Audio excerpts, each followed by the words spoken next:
મહીસાગર જિલ્લામાં 8 તાલુકાના પોલીસ મથકોમાં પકડાયેલ વિદેશી દારૂનો નાશ કરવામાં આવ્યો છે। જિલ્લાના સંતરામપુર, બાલાસિનોર અને લુણાવાડા ખાતે 1 કરોડ 42 લાખના દારૂનો નાશ કરવામાં આવ્યો। 1 કરોડ 42 લાખનો વિદેશી દારૂનો નાશ કરવામાં આવ્યો છે। જ્યાં 54,000 જેટલી વિદેશી દારૂની બોટલોનો નાશ કરવામાં આવ્યો। પોલીસ દ્વારા કાયદાકીય પગલાં લેવામાં આવ્યા છે।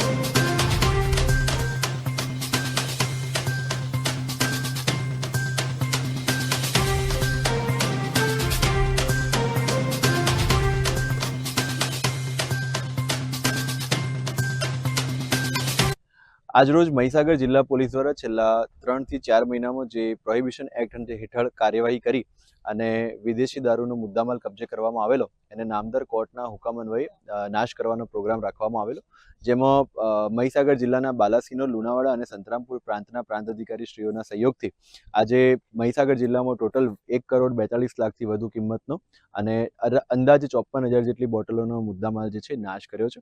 આજે 31મી ડિસેમ્બર છે। મહીસાગર જિલ્લાના તમામ નાગરિકોને વિનંતી છે કે આપણે ઘરમાં શાંતિથી પોતાના પરિવારજનો સાથે આની ઉજવણી કરીએ। કોઈપણ પ્રકારના કાયદા કે નિયમોનો જો ભંગ કરવામાં આવશે તો મહીસાગર જિલ્લા પોલીસ જે છે એ કડકમાં કડક કાર્યવાહી કરશે।